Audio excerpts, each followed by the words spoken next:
So we're moving from that to talk about nutrition, and we have Uju Onuorah. She's a nutritionist and wellness expert, and today we will be discussing sugar and processed foods, understanding the dangers of added sugar and processed foods, and how to make healthier choices. It is great to have you. You are welcome. Thank you very much.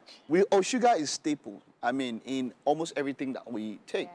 Naturally also, but then there are also processed foods that you have this extra added and processed sugars, and people a lot, maybe because of time, they can't stay off them because, you know, it's easier, it's fast food. Yes, fast foods, easier to make and all of that. So some people get to take them. What are the dangers, first of all, of having so much sugar in the system before we talk about, you know, what one can do? Okay, so the thing there is, the first thing, very most basic thing, it's usually excessive intake of sugar and processed foods usually lead to diabetes, right? That's like the easiest or the fastest, what word do I use? Like the fastest disease, medical condition that people often have. But then it doesn't usually end in diabetes, and that's why usually we call like the starting point. It's like that's, you know, starting point. But it's for some people too.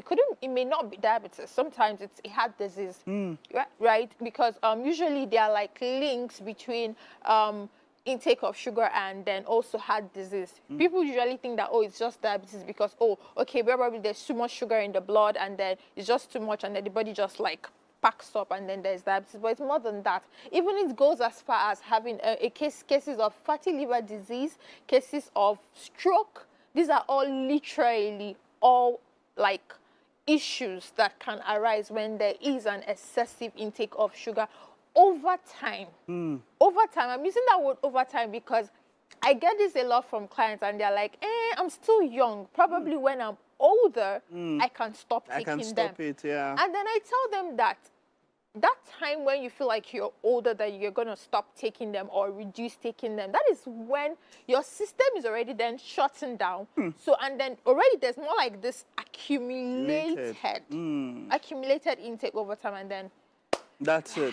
It so happens, you know, but, you know, let's lay down there for a number of people who might not understand. When you say processed foods, give us examples of processed foods so that people, because people can, you know, they're like, what is exactly processed foods and how do we, in what forms do we take these processed sugars also? What forms do we take them in?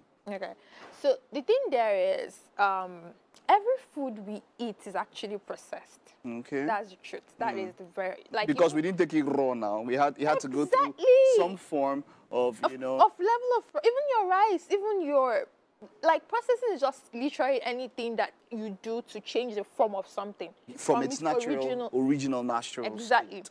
But now what we're actually looking at when we say processed food are even a term, or more like a higher term, what we call ultra processed food. Okay. Yeah. So, but we normally just say processed food.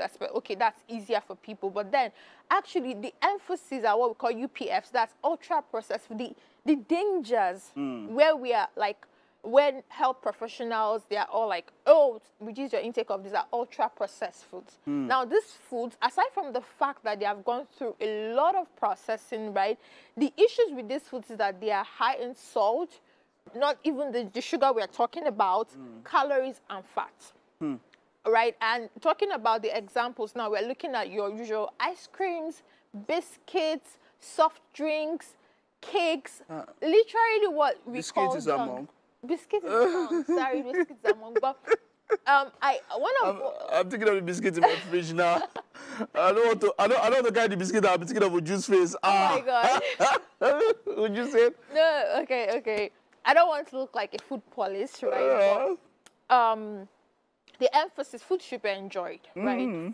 We should eat food and enjoy food. So one of the things I kind of really tell my clients, as much as possible, is don't look at food from a point of I'm just eating to like fill up my body and enjoy it. Look at it from I'm eating to nourish my body. It's like a mind shift. That way, when you see somebody eating maybe a bowl of salad, you don't feel like, oh my God, what are you eating? Are you enjoying this? Because a bowl of salad is good. You're nourishing your body. Now, so it also makes you, when you're taking that biscuit or that soft drink, you're looking at it from, I know that this thing I'm taking, in as much as I'm enjoying it, I'm not nourishing my body. My body.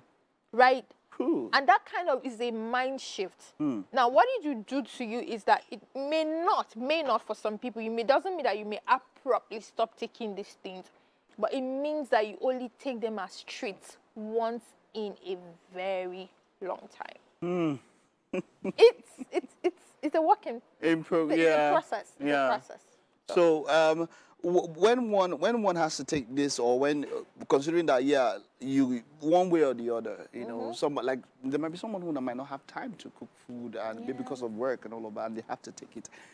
Is there any way to negate the effects of these processed foods, as it were? I know exercise is one thing that we talk about. Is there any way to help, you know, maybe manage it while you're doing it? Is there anything one can do? Like, you're indirectly asking me, like, is there a way to eat your cake and have it? No. No, that is what you're asking It's not like that. me. What I'm saying, so you said once in a while, there's some people that might take it more often than others. But how can you, not eat your cake and have it, but how can you help negate some of the effects? I know exercise is one there, but, you know, is there... Is there any way? Is there other way? Okay, let me just be very honest with you. Exercise is not even negating the effect. That's the honest truth.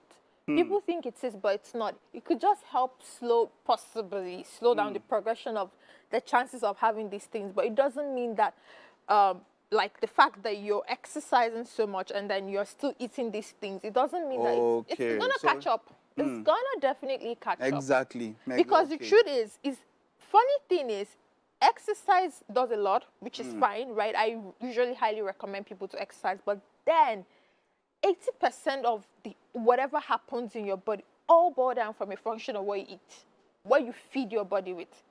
Exercise is good, workouts are great, but it's not a solution or a quick fix to probably trying to, okay, I'm eating this food. I know once I exercise, the effect of food is going to magically... No. There's no quick fix. Wow.